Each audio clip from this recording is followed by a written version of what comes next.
जोहार, जय आदिवासी, जय भारत। जैसा कि सबको आज मेरे लाइव आने का कारण पता ही है कि कल 15 अगस्त यानी कि आज़ादी का दिवस है। आज़ादी के 75 साल हो चुके हैं, लेकिन आज़ादी के 75 साल होने के बावजूद भी आदिवासियों की स्थिति जैसे कि तैसी है। और बहुत सारी चीज़ें ऐसी है आज़ादी को लेकर, आदिवासियों की आज़ादी को लेकर, कि जिसके बारे में बहुत भ्रम की स्थिति पैदा हुई है। और इनफैक्ट मुझे लगता है कि आदिवासियों की आज़ादी को लेकर बहुत सारी चीज़ ऐसी है जिनके बारे में जो हमारे सोशल एक्टिविस्ट है या फिर हमारे जो पॉलिटिकल रिप्रेजेंटेटिव है, नेता, मंत्री, विधायक, सांसद को भी पता नहीं है। हाँ, जो कलेक्टर आईएएस जो आते हैं उनको कहीं ना कहीं थोड़ा बहुत कुछ मालूम है, चूँकि वो पढ़ के आते हैं, चूँकि उनको जो कलेक्टर होते हैं वो अंग्रेज के समय के से ही चलते आ रहे हैं। और सत्ता के हस्तांतरण होने के बाद कलेक्टर्स को ही मतलब यहाँ पे पावर दिया गया, वही सेम टू सेम है आईएएस, इंडियन एडमिनिस्ट्रेटिव सर्विस का, जो कि आज़ादी के पहले अंग्रेजों के पॉलिटिकल एजेंट होते थे। तो जैसा कि मैंने आज आप लोगों को बोला भी था कि जो आदिवासी क्षेत्रों के आज़ादी का जो सच है उसके बारे में आज मैं आप लोगों को बताऊंगी।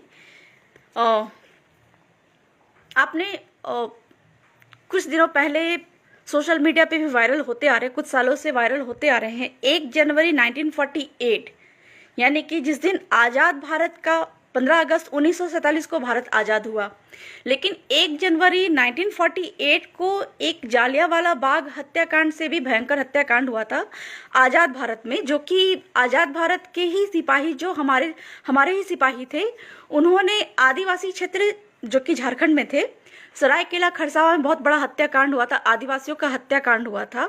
तो ये सारी चीज़ें कहीं ना कहीं इनसे रिलेटेड ही है, जो 15 अगस्त है, या फिर मतलब कि जो हमको आज़ादी मिल रही थी। तो एक तरफ से आज़ादी मिल रही थी, नो डाउट, बहुत सारे इस पर विरोधाभास की भी स्थिति पैदा हो रही है। न्यूज़ चैनल्स में भी काफ़ी आज़ादी को लेकर, पिछले चीज़ों को लेकर दिखा रहे हैं, भ्रम की स्थिति पैदा है। खैर, वो सारी आज़ादी की जो बातें हैं वो तो मतलब कि सामान्य लोगों पर लागू पड़ती है, लेकिन आदिवासियों पर ये जो आज़ादी का जो मतलब कि महोत्सव है कितना लागू पड़ता है, या फिर आदिवासियों को कितनी आज़ादी मिली थी, इसके बारे में मैं थोड़ा बताना चाहूँगी। तो जैसा कि सबको ज्ञात ही है कि जिस समय पे देश आज़ाद नहीं था, उसके पहले कई सारे लोग भारत में आकर व्यापार के रूप में यहाँ पर रह जाते थे। बाहरी लोग आते थे, व्यापार के रूप में रह जाते, जिसमें मुगल भी थे, तुर्क भी थे, बाकी कई सारे थे, आर्य थे, ठीक है। उनके साथ साथ में जब उनसे कभी भी ट्राइबल गुलाम उनके अधीन नहीं आया, लेकिन खासकर जो भ्रम की स्थिति है लोगों में कि अंग्रेजों ने आदिवासियों को गुलाम बनाया था, तो ये सारी चीज़ें भी मुझे लगता है कि पूरी तरह से सही नहीं है। मुगल है जो वो पूरे आदिवासी क्षेत्रों पर या फिर कहीं पर भी आदिवासियों पर को गुलाम नहीं बना सके थे, उन पर शासन नहीं कर पाए थे। साथ ही साथ जो आदिवासी हैं, पूरे भारत के जो आदिवासी हैं, उन पे भी जो अंग्रेज है उनको गुलाम नहीं बना पाए थे, उन पे शासन वो नहीं कर पाए थे। तो मैं ये बता दूं कि आज़ादी के पहले जैसे कि हम पढ़ते भी आ रहे हैं, बहुत सारे चीज़ें जो हैं लोगों को पता नहीं थी। अभी धीरे धीरे सोशल मीडिया के माध्यम से लोगों को पता चला कि 5वीं अनुसूची क्या है, संविधान का 5वीं अनुसूची क्या है, संविधान का 6ठी अनुसूची क्या है, 13(3) क्या है, और फिर अनुच्छेद 244(1) क्या है। बहुत सारे लोगों को ये चीज़ मालूम चला। फिर धीरे धीरे मालूम चला कि नहीं, ये सारी चीज़ें जो है संविधान में लिखित है, ये हमको हमारे बाप दादाओं ने अंग्रेजों से लड़कर दिलवाया था, जिसको कि अगर हम पढ़ते हैं तो हमको मालूम चलता है कि ऐसे जो क्षेत्र थे, या फिर आदिवासी बाप दादाओं ने अंग्रेजों से लड़के हमको ऐसे क्षेत्र दिलवाए थे जहाँ पे अंग्रेजों का कोई भी सामान्य कानून हम पे लागू नहीं पड़ता था। और जिन क्षेत्रों को बोला जाता था वर्जित क्षेत्र और आंशिक वर्जित क्षेत्र, या फिर कालांतर में कहा जाए कि 1874 में वह क्षेत्र जो थे, जो कि वर्जित क्षेत्र थे, जहाँ पे अंग्रेजों के कानून है वो लागू नहीं पड़ते थे, उन क्षेत्रों को कहा गया था आपका वो शेड्यूल डिस्ट्रिक्ट एक्ट के रूप में उसको नोटिफाइड किया गया था। तो आज भारत का संविधान भारत में लागू है, आपका 26 जनवरी 1950 को भारत का संविधान लागू हुआ और इस प्रकार से कार्यपालक भारत की कार्यपालिका, न्यायपालिका, विधायिका पूरे भारत भर में लागू हुई, जिसके अधीन हमको रहना पड़ता है। अगर हम यहाँ की कार्यपालिका, न्यायपालिका, विधायिका को नहीं मानते हैं तो यानी कि हम संविधान को नहीं मानते हैं किसी प्रकार से, तो फिर हम यह कहा जाता है कि हम संविधान के खिलाफ काम कर रहे हैं। तो आपका 15 अगस्त 1947 को भारत आज़ाद हुआ और 26 जनवरी 1950 को भारत का संविधान लागू हुआ। लेकिन यह जो भारत का संविधान है, कहीं ना कहीं हमको यह जानकारी नहीं है कि यह जो भारत का संविधान है यह ब्रिटिश के जो अंग्रेजी संविधान थे। अब ब्रिटिश कालीन में भी जब अंग्रेजों ने यहाँ पे शासन किया था, आपका कंपनी के माध्यम से यहाँ पे व्यापार करने के लिए आए थे ब्रिटिश, यानी कि अंग्रेज यहाँ पे व्यापार के माध्यम से आए थे और फिर धीरे धीरे करके पूरे भारत को गुलाम बना लिया था। लेकिन उस समय पे उनका जो संविधान था उनको कहा गया था गवर्नमेंट ऑफ इंडिया एक्ट, यानी कि भारतीय शासन अधिनियम। तो इस प्रकार से संविधान बनाकर वह पूरे भारत भर में शासन करते थे, करार के तहत शासन करते थे, या फिर उनके पॉलिटिकल एजेंट होते थे। इसको आज का कलेक्टर कहा गया। तो उस समय पे जो पूरे भारत के जो आदिवासी थे वो उनके गुलाम नहीं बने थे। चाहे वो किसी भी क्षेत्र की बात हो, वो भील क्षेत्र की बात हो, चाहे वो गोंड क्षेत्र की बात हो, चाहे वो झारखंड के आदिवासी क्षेत्र की बात हो, या फिर आसाम हो गया, मेघालय हो गया, त्रिपुरा हो गया, या फिर नॉर्थ ईस्ट के जितने भी ट्राइबल्स हैं उनकी बात करें, तो वो कभी भी अंग्रेजों के गुलाम नहीं बने थे। इस कारण से अंग्रेजों ने क्या किया था कि तीन तरह से आदिवासी क्षेत्रों पे, या फिर तीन तरह से पूरे भारत भर में शासन किया था। ठीक है, आप इस चीज को मतलब कि मोस्टली जो कलेक्टर होते हैं, आईएएस होते हैं, वो पढ़ के आते हैं। आप इंडियन पॉलिटी या फिर जो मतलब कि आईएएस की तैयारी करते हैं उनको ये सारी चीजें मालूम है। तो तीन तरह का शासन उन्होंने किया था ब्रिटिश ने। चूंकि हम पर अंग्रेजों ने शासन किया था या नहीं किया था, इसके बारे में ये सारी चीजों को जानना बहुत जरूरी होता है। तो तीन तरह का शासन उन्होंने किया था। पहला हो गया ब्रिटिश इंडिया, ठीक है, दूसरा हो गया इंडियन स्टेट यानी कि राज्य रजवाड़े, और तीसरा हो गया ट्राइबल एरिया। तो इस तरह से तीन क्षेत्र डिवाइड करके उन्होंने आदिवासियों पे शासन किया था। और वर्तमान समय में भी भारत में उसी चीज का जब सत्ता का हस्तांतरण हुआ ब्रिटिश के माध्यम से, तो वर्तमान में भी भारत में भी जो है दो तरह की शासन व्यवस्था चल रहे हैं। आपको ये पता ही होगा। एक तो होता है कि सामान्य क्षेत्र के जो गैर आदिवासी हैं, और जो आदिवासी क्षेत्र के या फिर पूरे भारत भर के जो आदिवासी है उनके लिए भी अलग व्यवस्था है। आप चाहे अभी भारत के जितने भी कानून हैं, एक उदाहरण दे रही, जमीन के कानून में ले रही हूँ, आपका CNT-SPT एक्ट हो, या फिर जो टेनेंसी एक्ट है, छोटा नागपुर टेनेंसी एक्ट हो, या फिर राजस्थान टेनेंसी एक्ट हो, या Madhya Pradesh land revenue code हो, या छत्तीसगढ़ लैंड रेवेन्यू कोड हो, उन सारे चीजों में आप एक चीज कॉमन देखेंगे कि बिना कलेक्टर की पूर्व मंजूरी के आदिवासियों की जमीन किसी भी गैर आदिवासियों को नहीं दी जा सकती। तो ये सारी चीजें हमको कहाँ से मिली? ये हमको हमारे बाप दादाओं ने अंग्रेजों से लड़ा और अपने क्षेत्रों को वो यहाँ पे अंग्रेजों को अपने ऊपर में कब्जा नहीं करने दिए, गुलाम खुद को नहीं बनाने दिया। तब जाके एक आपको मतलब कि बहुत सारे लोगों को सोशल मीडिया के माध्यम से अभी मालूम चल गया है कि झारखंड में भी काफ़ी इसके आंदोलन हुए थे। हुल आंदोलन हुआ था, बिरसा मुंडा का आंदोलन हुआ था, इस तरह के कई सारे आंदोलन होते हैं। मैं उस पर ज़्यादा तो नहीं जाऊंगी, लेकिन इस प्रकार से अंग्रेजों को ये मालूम चला कि ये कौन लोग हैं। उन्होंने देखा कि अदर लोग तो जब ईस्ट इंडिया कंपनी भारत में जब कब्जा करने की कोशिश कर रही थी, संविधान बना रही थी, तो इस प्रकार से शासन करने के लिए उनको संविधान की जरूरत पड़ी, कार्यपालिका, न्यायपालिका, विधायिका का विस्तार करने की जरूरत पड़ी इलेक्शन के माध्यम से या फिर पॉलिटिकल एजेंट के माध्यम से।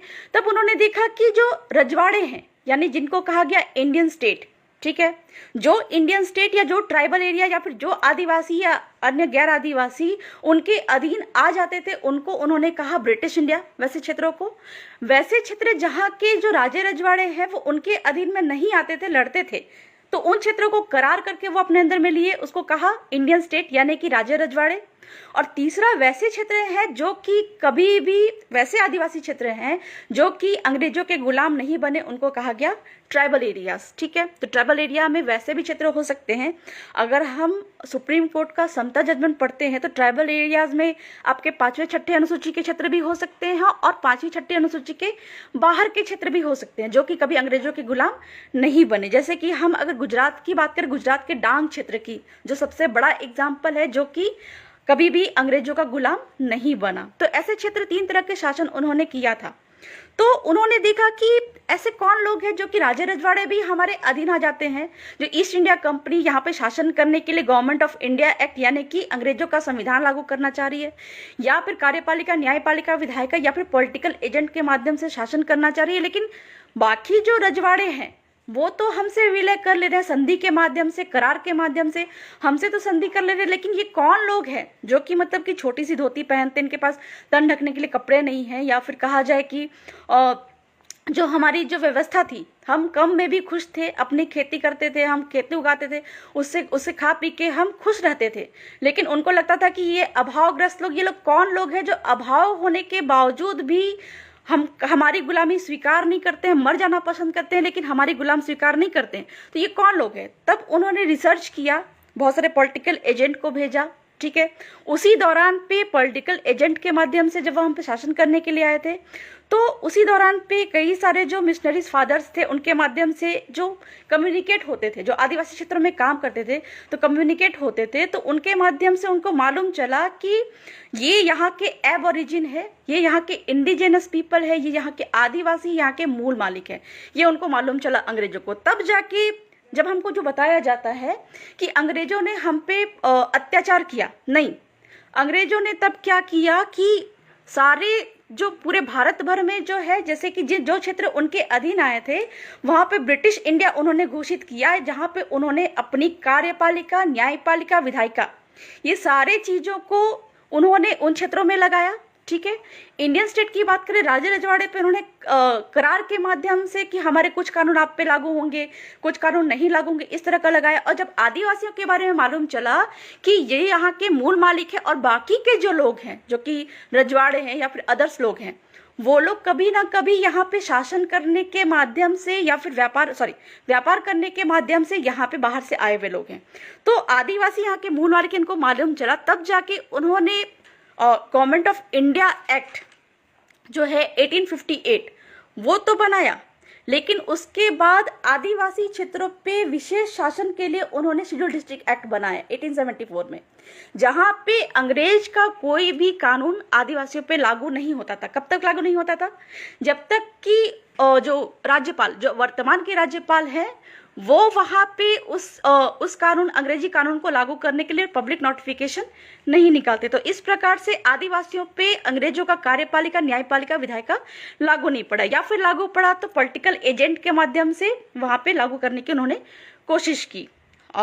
इस दौर पे अगर हम एक बहुत ही फेमस, अगर बहुत सारे लोग पूछते हैं कि मानगढ़ की घटना, जो गुजरात राजस्थान का बॉर्डर है, उस जगह पे एक मानगढ़ की पहाड़ी है, वो एक ताजा तरीन उदाहरण है, या फिर मतलब कि बहुत ही फेमस उदाहरण है कि जहाँ पे अंग्रेजों ने अपने पॉलिटिकल एजेंट और फिर अब राजे रजवाड़ों जो उनके अधीन थे, उनके तहत आदिवासी क्षेत्रों में शासन करने की कोशिश की। लेकिन आदिवासी वहां पे 1507 आदिवासी मर गए, लेकिन अंग्रेजों को अपने ऊपर शासन करने नहीं दिया, ना ही रजवाड़ों को या फिर उनके पॉलिटिकल एजेंट को अपने ऊपर शासन करने नहीं दिया। तो ना सिर्फ झारखंड, ना सिर्फ छोटा नागपुर, बल्कि भारत के कई सारे भूभागों में सारे आदिवासी, चाहे वो गोंड आदिवासी हो, चाहे संथाल हो, चाहे मुंडा हो, चाहे भील हो, बाकी सारे जितने भी कम्युनिटी के लोग थे, 500 से अधिक जनजाति जो थे, उन लोगों ने क्या किया कि अंग्रेजों को अपने ऊपर शासन करने दिया ही नहीं। तो इस प्रकार से अंग्रेजों ने क्या किया कि ट्राइबल एरिया के माध्यम से भी आदिवासियों पे शासन किया, इनडायरेक्टली शासन किया, जहां पे अंग्रेजों का कोई भी कानून हम पे लागू नहीं होता था। तो ये बात बिल्कुल गलत है कि आदिवासी गुलाम थे या पूरा भारत गुलाम था। पूरा भारत गुलाम नहीं था, केवल ब्रिटिश इंडिया। वैसे क्षेत्र जो कि अंग्रेजों के अधीन थे वो ब्रिटिश इंडिया, वहां पे अंग्रेजों के कानून लगते थे, वहां पे अंग्रेजों के जो मतलब आपका कार्यपालिका, न्यायपालिका, विधायिका लगते थे, जो भी इस तरह की चीजें वहां पे होती थी। इंडियन स्टेट यानी कि राजे रजवाड़े, जो कि वैसे राजे रजवाड़े जो कि अंग्रेजों के अधीन नहीं हुए, वो क्षेत्र क्या है, वहां पे करार के तहत उन्होंने शासन किया। और जो ट्राइबल एरिया है उनको भी उस क्षेत्रों में भी उन्होंने कुछ कानून लगाए और बहुत सारे कानून, अंग्रेजी कानून वहां पे नहीं लगाए। तो हर एक राज्य में, जैसे झारखंड की बात करो तो झारखंड में जो अंग्रेज के समय के पुराने कानून थे मात्र 21 कानून लागू है। ऐसे ही हर एक राज्यों में, चाहे वो छत्तीसगढ़ हो, चाहे वो मध्य प्रदेश के जो आदिवासी क्षेत्र हो, चाहे वो जिनको अभी वर्तमान में 5 यूनिट क्षेत्र कहा जाता है, तो ऐसे क्षेत्रों में राज्यपाल के माध्यम से जो पब्लिक नोटिफिकेशन आज़ादी के पहले निकाले गए होंगे कि यहाँ पे ये कानून लागू होंगे। छत्तीसगढ़ के राज्यों में आदिवासी क्षेत्रों में ये कानून लागू होंगे, ऐसा नोटिफिकेशन 1950 के पहले का निकाला गया होगा। मध्य प्रदेश में भी 1950 के पहले के कौन कौन से कानून थे उनका नोटिफिकेशन निकाला गया होगा। वही अंग्रेजी कानून आज भी लागू होंगे। इस पर भी एक सुप्रीम कोर्ट का जजमेंट आया है, राम कृपाल भगत का जजमेंट, जिसमें यह चीज कहा गया है कि वैसे कानून जो कि अंग्रेजी काल में आदिवासी क्षेत्रों में लागू होते थे, वही कानून आज भी आदिवासी क्षेत्रों में लागू होंगे। वर्तमान कानून के बारे में मैं आगे चर्चा करूंगी, ठीक है, कि वर्तमान के जो कानून है वो क्यों लागू नहीं होते या फिर कैसे लागू होंगे, इसके बारे में आगे चर्चा करूंगी। तो इस प्रकार से फिर यहाँ पे ये तो हमको मालूम चल गया कि आदिवासी क्षेत्र कभी भी अंग्रेजों के गुलाम नहीं रहे थे। फिर हम गुलाम कैसे हो गए, या फिर हमको ये क्यों बताया गया कि हम अंग्रेजों के गुलाम रहे। फिर बात आई कि एक बहुत ही मतलब जो वहम की स्थिति है कि पूरे आदिवासी क्षेत्रों से लेके पूरे भारत भर में उस समय पर चुनाव होते थे। ये गलत बात है। आपका जो कम्युनल अवार्ड की बात की जाती है, तो आप इस पे इतिहास में जाके आप रिसर्च कर सकते हैं कि सारे लोग इलेक्शन में पार्टिसिपेट करते थे, लेकिन आदिवासियों को, बैकवर्ड ट्रैक और बैकवर्ड ट्राइब को इलेक्शन का अधिकार नहीं था। और नहीं था इस कारण से ही आदिवासियों पे अंग्रेजों का कोई भी कानून लागू नहीं होता था। तो इस प्रकार से जब बात आई कि जो भारत की जो ताजातरीन जो मतलब कि आपके जो आंदोलनकारी थे, उनको लगा कि शासन व्यवस्था हमारे हाथों में होनी चाहिए। तो इस प्रकार से जो भी मतलब कि आंदोलन हुए, चाहे जो भी जिस तरह की चीजें आज़ादी को लेके आंदोलन हुए, उसके बाद में अंग्रेजों ने 3 जून 1947 को जो ब्रिटिश का एटली का प्लान जिसको कहा जाता है, एक प्लान लेके आए 3 जून 1947। ये तय हुआ कि 15 अगस्त 1947 को देश आज़ाद होगा, ठीक है। लेकिन 3 जून 1947 को ब्रिटिश एटली का प्लान वो लेके आए। उसमें उन्होंने ये कहा कि कोई भी राज्य चाहे तो अपना अलग देश बना सकता है। ये मतलब कि सारे आईएएस पढ़ के आते हैं। अगर आप आईएएस की तैयारी कर रहे हो तो ये आप मतलब कि सारे जितने भी डॉक्यूमेंट्स है, जितने भी आपके इससे रिलेटेड आपके बुक्स है, उस पर ये सारी चीज़ें लिखी हुई हैं। 3 जून का ब्रिटिश एटली का प्लान ये आप ढूंढ सकते हैं। तो उसमें अंग्रेजों ने ये कहा कि हम देश छोड़ के तो चले जाएंगे, लेकिन एक शर्त है कि वैसे लोग जो कि आप एक काम करिए, जो आंदोलनकारी हैं, आप चाहे जवाहरलाल नेहरू हैं, चाहे जितने भी जो उस समय के आंदोलनकारी जिसके बारे में हमको पढ़ाया जाता है, उनको ये कहा, ये शर्त रखी कि वैसे लोग जो कि आप देश चलाएंगे, लेकिन जो गवर्नमेंट ऑफ इंडिया एक्ट के रूप में हम यहाँ पे तो शासन, कार्यपालिका, न्यायपालिका, विधायिका चला रहे थे, ठीक उसी प्रकार आपको एक संविधान की जरूरत पड़ेगी। तो आप एक काम करिए कि संविधान बनाना शुरू करिए, लेकिन हमारी शर्त ये है कि कोई भी लोग, भारत के जो क्षेत्र है, 3 तरह के क्षेत्र हैं, इन क्षेत्रों में से कोई भी ऐसे क्षेत्र अगर मतलब कि बोलते हैं कि हम भारत के संविधान को नहीं मानेंगे, कब? आज़ादी के पहले उन्होंने कहा, 3 जून 1947 के पहले कहा, अगर भारत के संविधान को मानने से इनकार करे तो यह संविधान उन पे लागू नहीं पड़ेगा, ठीक है। तो इस तरह का शर्त रखा। साथ ही साथ मतलब कि उन्होंने कहा कि लोग अपने भाषाई आधार पे या फिर मतलब कि सांस्कृतिक आधार पे या धार्मिक आधार पे अपना अलग देश बना सकते हैं। कब बोला? 3 जून 1947 के प्लान में बोला, ठीक है। तो उसके बाद आपका 16 जुलाई 1947 को इंडियन इंडिपेंडेंस एक्ट आया, मतलब कि जो करार है, आज़ादी का जो करार है, स्वतंत्रता अधिनियम, ठीक है, वह आया। उसके बाद फिर उसमें आप बहुत सारे सेक्शंस है, आप 19 पढ़िए, आप 8 पढ़िए, आप 7 पढ़िए, आप 9 पढ़िए। किसका? इंडियन इंडिपेंडेंस एक्ट, गूगल पे मिल जाएगा, इंडियन इंडिपेंडेंस एक्ट 1947 आप सर्च करिए तो उसके सेक्शंस में क्लियरली आपको बहुत सारी चीज़ें मिल जाएंगी, ठीक है। तो उसके तहत मैं ज़्यादा कुछ उसमें नहीं पढ़ने को बोलूँगी, जो चीज़ें मैं बता रही हूँ आप उसमें से जो ब्रिटिश इंडिया, इंडियन स्टेट और ट्राइबल एरिया की बात कर रही हूँ, तो उस चीज़ को उसका जो करार हुआ, जैसे कि उन्होंने कहा कि अंग्रेजों ने कहा कि हम तो देश छोड़ के चले जाएंगे, लेकिन जो 3 तरह के क्षेत्र हमने शासन किया। कैसा? ब्रिटिश इंडिया, जहाँ पे हमने डायरेक्टली कार्यपालिका, न्यायपालिका, विधायिका लगाया।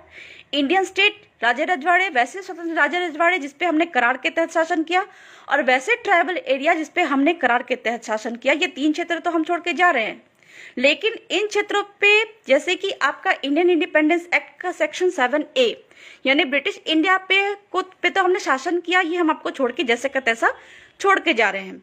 दूसरी बात आई 7B, यानी कि इंडियन स्टेट, इस पे हमने करार के तहत शासन किया, तो ये आज़ाद हो गए। ये चाहे तो भारत में मिल सकते हैं, ये चाहे तो पाकिस्तान में मिल सकते हैं, या फिर ये चाहे तो इंडिपेंडेंट रह सकते हैं। ठीक यही बात 7C यानी कि ट्राइबल एरियाज पे भी लागू हुई कि आप चाहे तो भारत में मिल सकते हैं, चूंकि उस समय पे भारत और पाकिस्तान के अलग होने की बात तय हो चुकी थी। ठीक है, 3 जून के इटली के प्लान के मुताबिक कि कोई भी अपना अलग देश बना सकता है, तो वो भारत पाकिस्तान अलग होने की बात को तय कर चुके थे। तो जो इंडियन स्टेट को भी उन्होंने यही शर्त रखा कि चूंकि हमने इंडियन स्टेट यानी कि 7B, इंडियन इंडिपेंडेंस एक्ट के सेक्शन 7B के तहत जो इंडियन स्टेट है, इस पे हमने करार के तहत शासन किया था, पूरा अपना कानून, कार्यपालिका, न्यायपालिका, विधायिका नहीं लगाया था। तो इसका क्या है कि ये करार के तहत पे शासन किया, तो आप चाहे तो इनसे करार करके इसको भारत में मिलाए, चाहे पाकिस्तान में मिलाए, चाहे वो इंडिपेंडेंट रहे। ठीक है, 7C यानी कि ट्राइबल एरिया, इसके बारे में भी यही कहा कि वहां पे हमने करार के तहत शासन किया। आदिवासी क्षेत्रों के बारे में यही कहा कि उन क्षेत्रों में भी इंडियन इंडिपेंडेंस एक्ट का सेक्शन 7C, इन क्षेत्रों को भी हमने करार के तहत शासन किया। तो ये क्षेत्र भी चाहे तो आपका स्वतंत्र रह सकते हैं, या फिर भारत में मिल सकते हैं, या फिर पाकिस्तान में मिल सकते हैं। लेकिन चूंकि इन दोनों क्षेत्र कौन कौन से, आपके इंडियन स्टेट और ट्राइबल एरिया पे हमने करार के तहत शासन किया, तो ये चाहे तो अपना अलग देश बना सकते हैं, और अगर ये भारत में मिलना चाहे या पाकिस्तान में मिलना चाहिए तो सशर्त मिलेगा। अब शर्त क्या रहेगी? तो एक और मतलब कि वहां पे करार साइन हुआ, उसको कहा गया फॉरेन ज्यूरिडिक्शन एक्ट।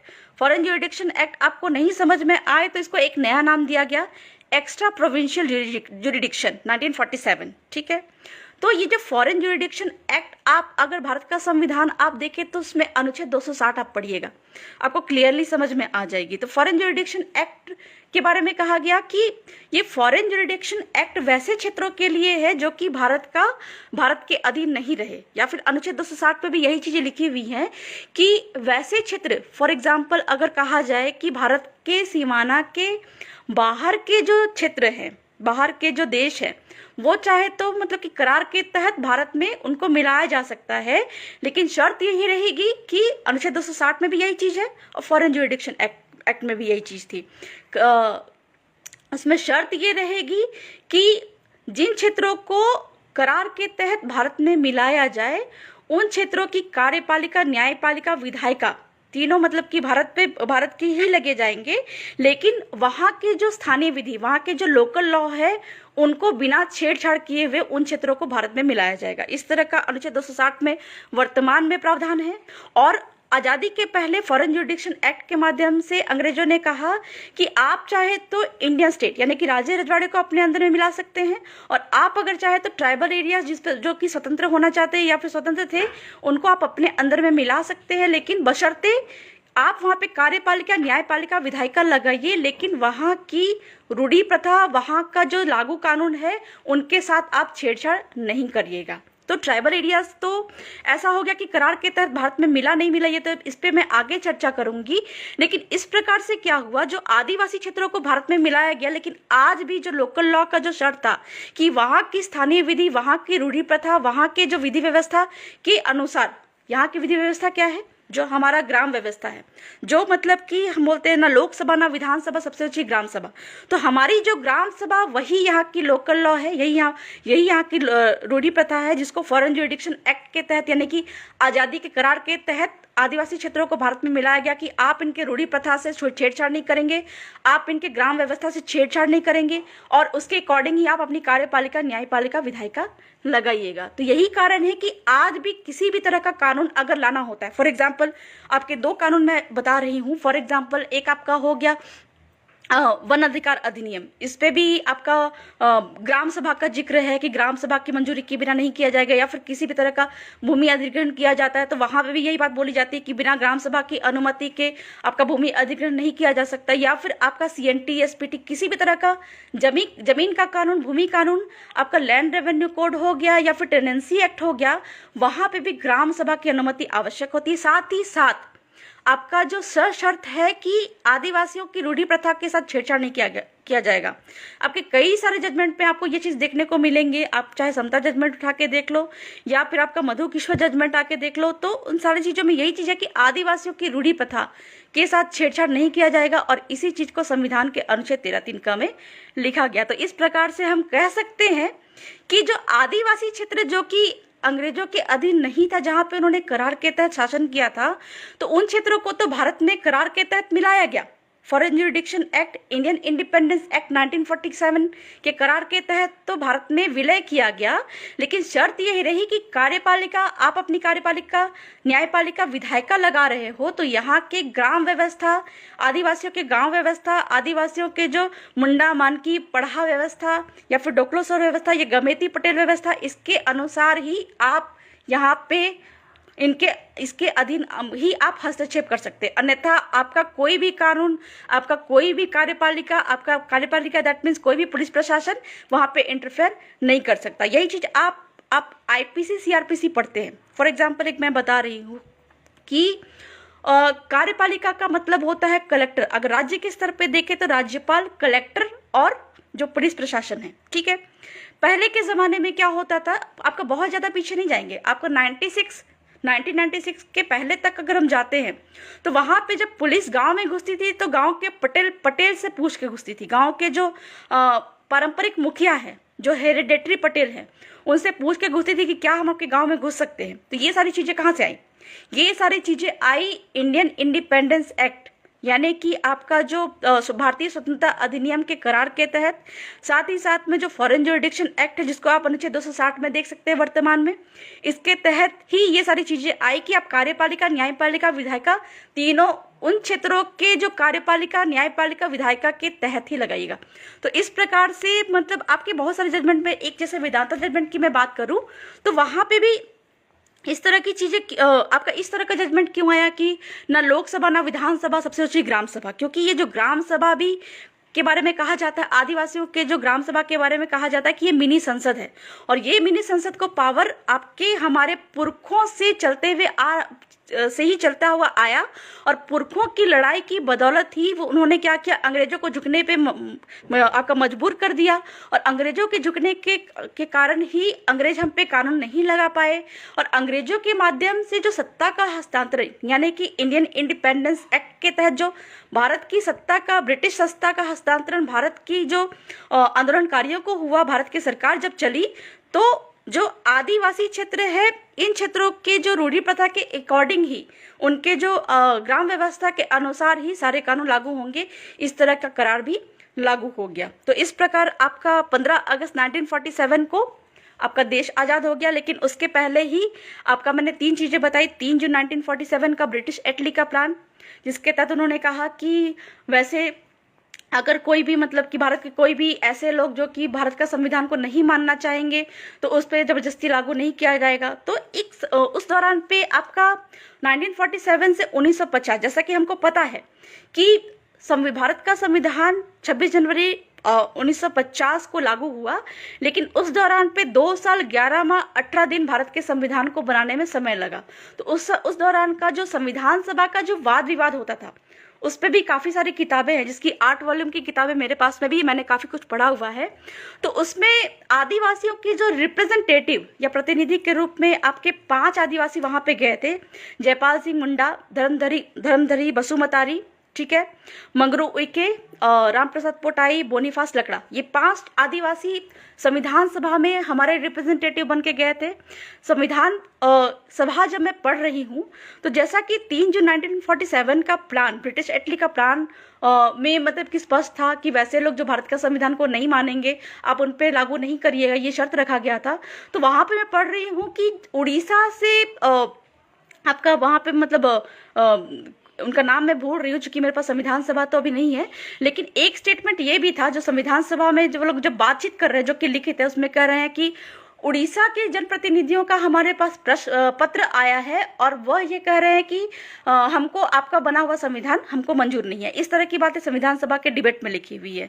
ठीक है, और भी कुछ चीजें लिखी हुई है जयपाल सिंह मुंडा के बारे में कि वो बोल रहे हैं कि 5वीं अनुसूची के तहत आप आदिवासी क्षेत्रों को तो भारत में विलय कर रहे हो, लेकिन 5वीं अनुसूची के बारे में जब भी चर्चा करने की बात आती है तो आप मतलब कि हमको बताते नहीं हो, जो कि आदिवासियों के रिप्रेजेंटेटिव होने के नाते उनका ये बहुत ही फर्ज बनता था कि वो जब भी आदिवासी क्षेत्र यानी कि 5वीं अनुसूची की चर्चा हो तो उनको वहाँ पे मौजूद होना जरूरी होता था, लेकिन वो उनको सूचित नहीं किया जाता था। इस तरह की चीज़ें भी संविधान सभा के वाद विवाद में मैंने पढ़ा। तो इस तरह के और भी कुछ चीज़ें हैं, जैसे कि नागालैंड पे बहुत सारी बहस है, तो नागालैंड के बारे में भी ऐसे ही चीज़ें मतलब कि खुल के है, जिसके बारे में समय समय पे पोस्ट करते रहती हूँ, फोटोज़ भेजती रहती हूँ, संविधान सभा के फोटोज़ भी मतलब कि काफ़ी मैं फेसबुक पे डालती रहती हूँ। तो इस प्रकार आपका मैंने बताया कि 15 अगस्त 1947 को देश आज़ाद हुआ। तो किस तरह से क्या आज़ादी के पहले भी आदिवासी क्षेत्रों के जैसे भील प्रदेश की मांग होती रही है,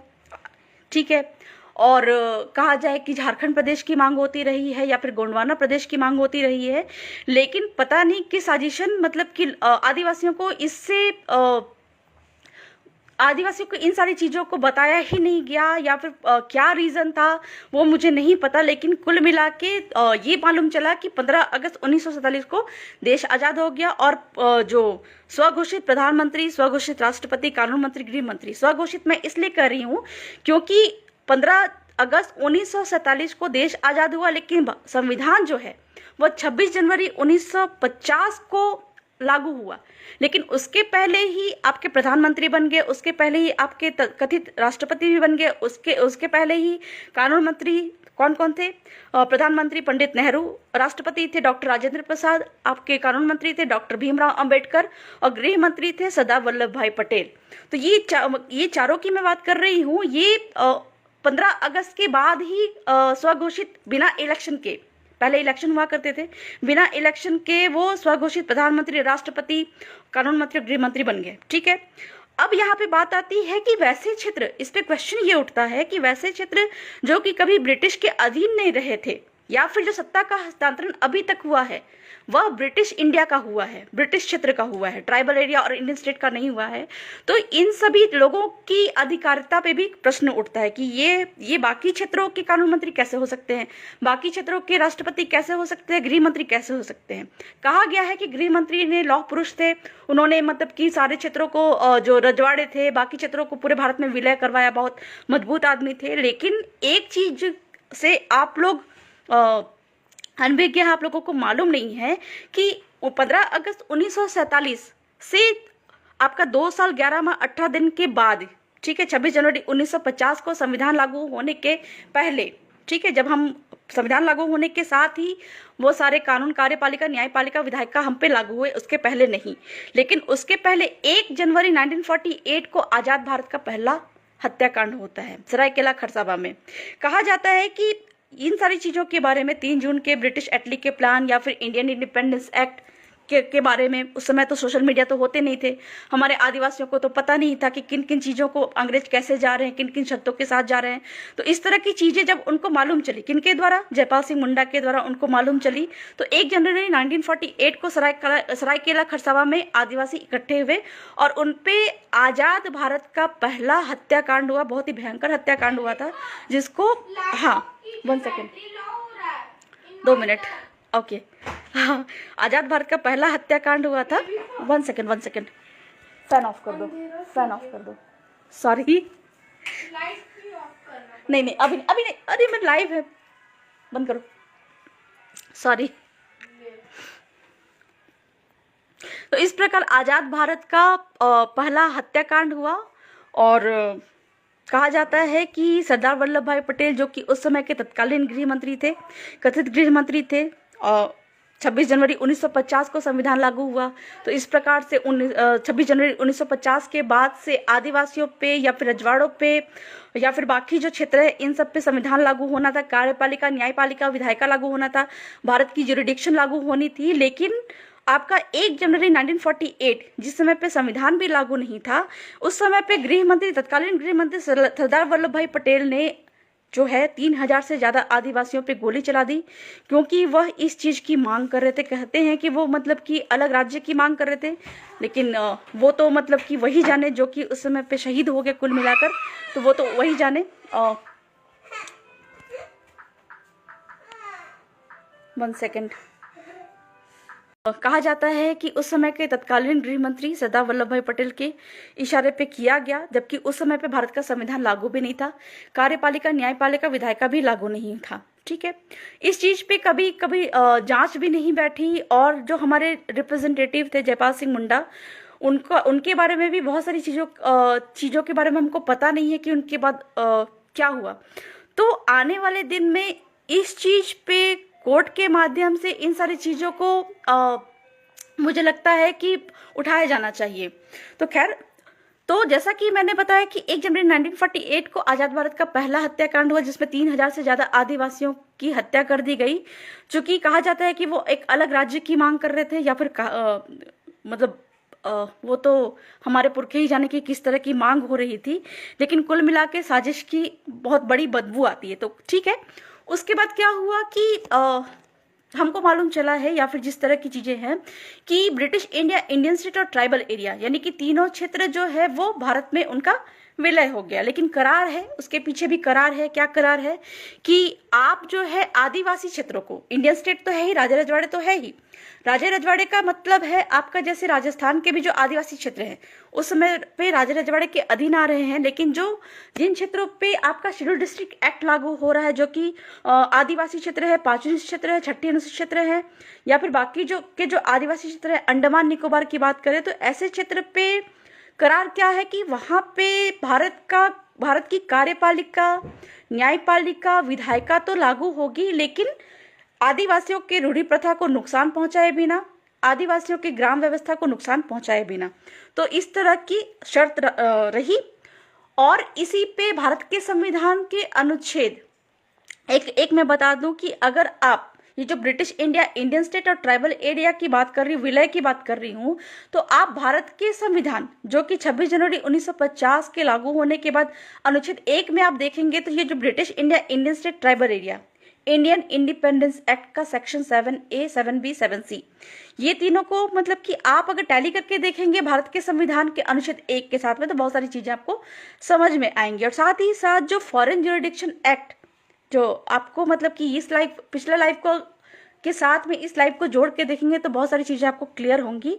तो जो फॉरेन ज्यूरिडिक्शन एक्ट जो था, यानी कि जिसको कहा गया एक्स्ट्रा प्रोविंशियल ज्यूरिडिक्शन, कि वैसे क्षेत्र जो कि भारत की अधिकारिता के बाहर के क्षेत्र हैं, ठीक है, वैसे क्षेत्र जो हैं उनको भारत के अधीन तो आप कर सकते हो, लेकिन वहां पे आपका ज्यूरिडिक्शन यहाँ की कार्यपालिका, न्यायपालिका, विधायिका के तहत होगा। इसको आप अनुच्छेद 260 में भी आप देख सकते हो। तो ये जो लोकल लॉ की परिभाषा अगर आप देखना चाहेंगे, तो आईपीसी और सीआरपीसी में भी आपका अनुच्छेद 5 में भी, सेक्शन 5 में भी आप ये चीज देखेंगे कि इस अधिनियम, जैसे आदिवासी आज की डेट में बहुत सारे आदिवासियों पे, पहले जैसे मैंने बताया कि बिना गांव के पटेल सरपंच तो होते नहीं थे, आपके 1996 के पहले सरपंच नहीं थे आदिवासी क्षेत्रों में, वहां के जो पटेल थे तो उनकी अनुमति के साथ ही गांव में पुलिस घुसती थी। ठीक है, तो वहां पे आप देखेंगे सेक्शन 5 में, आईपीसी का सेक्शन 5 और सीआरपीसी का सेक्शन 5 में अगर आप देखेंगे तो उसमें ये लिखा हुआ है कि इस अधिनियम की कोई भी बात जो है वह स्थानीय विधि को प्रभावित नहीं करेगी। तो स्थानीय विधि में हमारे जो है आपके आदिवासियों के जो ग्राम व्यवस्था है, हर एक मतलब कि गांव की अलग अलग स्थानीय विधि हो सकती है। लोकल लॉ की जो बात कर रहे हैं, तो ये लोकल लॉ जो है इसको आप टैली कर सकते हैं जो अंग्रेजों के समय के जो करार थे कि जिसके तहत ही आपको आजादी मिलेगी, आपको उन क्षेत्रों को विलय करने का अधिकार है। यही कारण है कि आज भी जितने भी कानून आदिवासी क्षेत्रों में जितने भी कानून लगते हैं, कहीं ना कहीं आप देखिएगा कि ग्राम व्यवस्था के अकॉर्डिंग ही उनको मतलब कि एप्लीकेबल करना पड़ता है। चाहे आप एक जीता जागता उदाहरण देख ले, आप भूमि अधिग्रहण 2013 का, उसका सेक्शन 41 42 में आप देखते हैं कि पूरे देश भर की कहीं की भी जमीन आप ले सकते हैं। सरकार, केंद्र सरकार हो, राज्य सरकार हो, वो पूरे भारत भर के किसी भी क्षेत्र की जमीनें ले सकता है। लेकिन आदिवासी क्षेत्र में भूमि अधिग्रहण कानून के 2013 के सेक्शन 41 42 में ये चीज लिखा हुआ है कि बिना ग्राम सभा की अनुमति के आदिवासी क्षेत्रों की जमीन नहीं ली जा सकेगी। या फिर आपका कहा जाए कि कार्यपालिका, आईपीसी सीआरपीसी में मैंने बताया कि लोकल लॉ, इस अधिनियम की कोई भी बात स्थानीय विधि को प्रभावित नहीं करेगी। और अगर विधायिका यानी कि आपका लेजिस्लेटिव की बात करें तो आदिवासी पूरे भारत भर में आपका लोकसभा, विधानसभा और नगर निगम और पंचायत लागू है। लेकिन जब आदिवासी क्षेत्रों की बात आती है तो आपका जो भारत के संविधान के अनुच्छेद देखिए आप, एक मैं बात बता दूं कि पूरे भारत भर के जितने भी कानून हैं वह आदिवासी क्षेत्रों में या फिर किसी भी क्षेत्र में 4 तरह से ही लागू होते हैं। कैसे? आपका लोकसभा, विधानसभा और नगर निगम और पंचायत, ये 4 तरीके से ही जितने भी कानून हैं वो यहाँ पे लागू होते हैं। इन्हीं के रिप्रेजेंटेटिव होते, चाहे सरपंच हो, चाहे पार्षद हो, चाहे आपका एमएलए हो, चाहे एमपी हो, इसके माध्यम से ही कानून हम पे लागू होते हैं। तो जब जुरिडिक्शन की बात, आपका विधायिका की बात अगर आ रही है तो 2 चीजें संविधान में लिखित है, 243ZC और 243M, जिसके तहत नगर निगम और पंचायत आदिवासी क्षेत्रों में लागू नहीं होने चाहिए, प्राचीन क्षेत्र में यानी कि अनुसूचित क्षेत्र में लागू नहीं होने चाहिए, इस तरह का प्रावधान है। तो ये प्रावधान क्यों है? क्योंकि ये जो करार है, करार क्या है कि आप इन क्षेत्रों में कार्यपालिका, न्यायपालिका, विधायिका लगाएंगे, लेकिन local law then in force यानी कि वहां पे जो लागू विधि, वहां की जो ग्राम व्यवस्था उसके अकॉर्डिंग ही लगाएंगे। तो इसीलिए क्या है कि इस तरह की शर्त रखी गई कि पंचायत वहां पे लागू नहीं पड़ेगा, नगर निगम वहां पे लागू नहीं पड़ेगा, फिर लोकसभा, विधानसभा भी वहां पे लागू नहीं पड़ेगा। कब लागू पड़ेगा? जबकि लोकसभा, विधानसभा, नगर निगम और पंचायत का प्रोविजन यानी कि प्रावधान लाया जाए। और प्रावधान क्या होना चाहिए? वह प्रावधान उसका होना चाहिए, object of 5th schedule is to preserve tribal autonomy. Supreme Court की समता जजमेंट कह रही है, मतलब कि आदिवासियों की स्वशासन व्यवस्था को बिना नुकसान पहुंचाए आप लोकसभा, विधानसभा, नगर निगम, पंचायत लागू कर सकते हैं। तो इस प्रकार से नगर निगम के लिए तो कोई प्रावधान नहीं आया, आपका जो पंचायत के लिए प्रावधान आया पेशा कानून, ठीक है, उसको प्रोविजन या प्रावधान कहा जा सकता है। और उस पेशा कानून में भी मेन उद्देश्य क्या है? आदिवासियों की रूढ़ी प्रथा के साथ में छेड़छाड़ नहीं करना। किसी भी, हर तरह के राज्य जो है, जहां जहां पे आदिवासी क्षेत्र है वहां पे राज्य अगर पेशा कानून लागू करते हैं या बनाते हैं तो वहां पे मेन उद्देश्य उनका होता है ग्राम सभा, आदिवासियों के ग्राम सभा को सर्वोपरि रखना और आदिवासियों की रूढ़ी प्रथा को सर्वोपरि रखना, उसको छेड़छाड़ नहीं करना, ये चीजें रहती हैं, ठीक है। इसलिए क्या है कि पेशा कानून जब आया तो उसमें ये 2 चीजों को मुख्य रूप से रखा गया। आदिवासियों की जो रूढ़ी प्रथा है, उनके विवाह की जो व्यवस्था, उनके जन्म मरण की जो व्यवस्था है, या फिर गांव की जो व्यवस्था, गांव के जो कानून है, उसके साथ छेड़छाड़ नहीं किया जाए, ठीक है, चाहे वो किसी भी राज्य के पेशा कानून हो, ठीक है। नगर निगम इलीगल है, उसके लिए कोई प्रावधान या प्रोविजन नहीं आया है, मेसा कानून नहीं आया है, तो वो इलीगल है। साथ ही साथ अगर लोकसभा, विधानसभा की बात करूं तो लोकसभा, विधानसभा को लागू करने के लिए ही 5वीं अनुसूची प्रावधान है। इस प्रकार से 5वीं अनुसूची जब से है तब से लोकसभा, विधानसभा यहाँ पे लागू हो गया। और लोकसभा, विधानसभा के माध्यम से जो वर्तमान के कानून है, 1950 के कानून है, वो आदिवासी क्षेत्रों में लागू पड़ा। और लागू पड़ने के साथ में भी शर्त फिर वहीं पे आ गई। प्रोविजन क्या है? 5वीं अनुसूची का मुख्य उद्देश्य क्या है?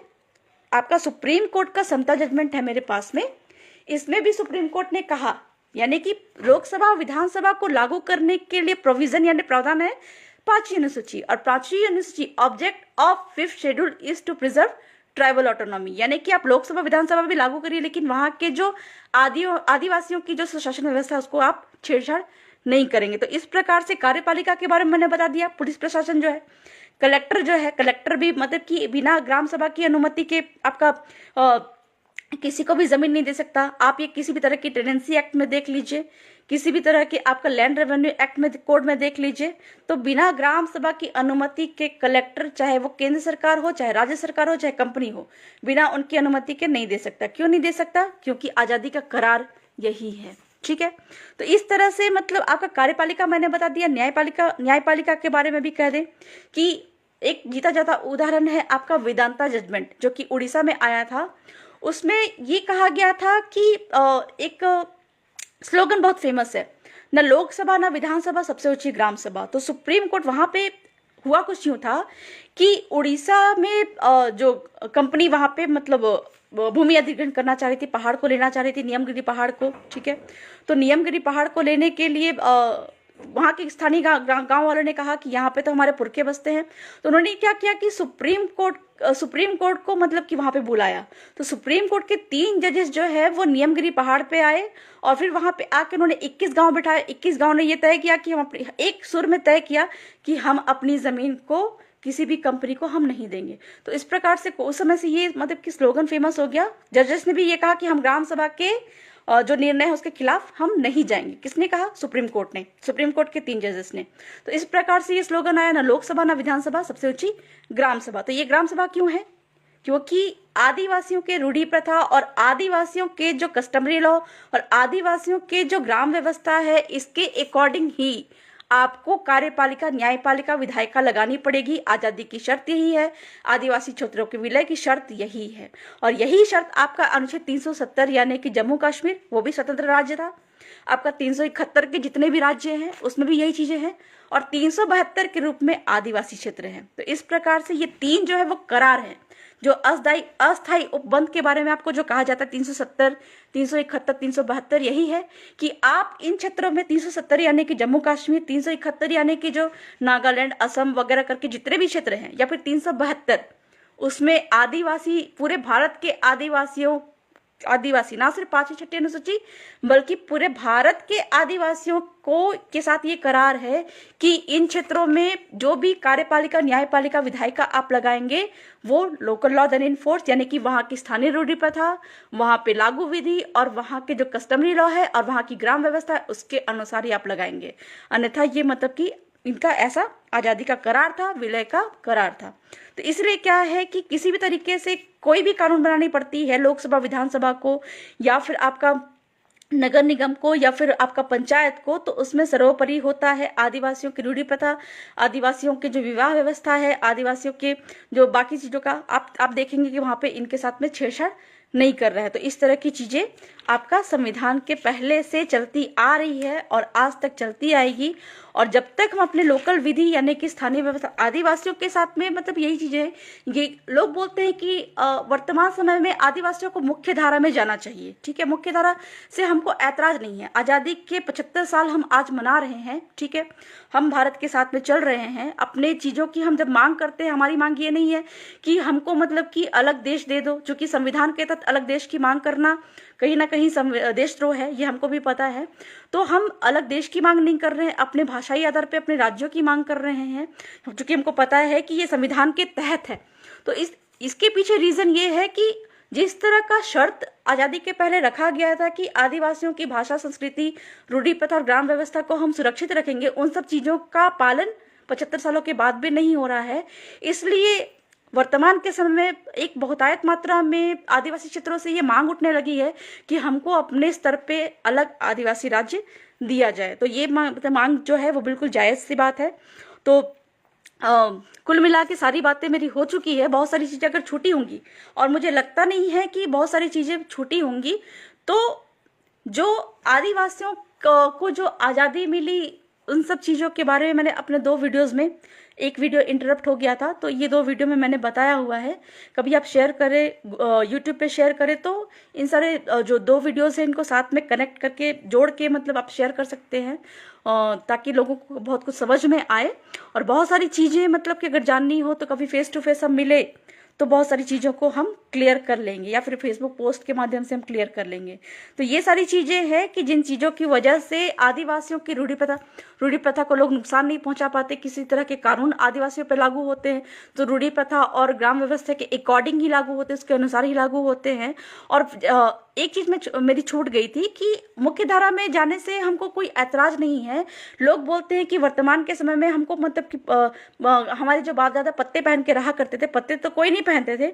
हर ट्राइब के ड्रेस कोड होता था, उरांव समुदाय के ड्रेस कोड देख के ही लोग जान जाते थे कि ये उरांव समुदाय के लोग हैं।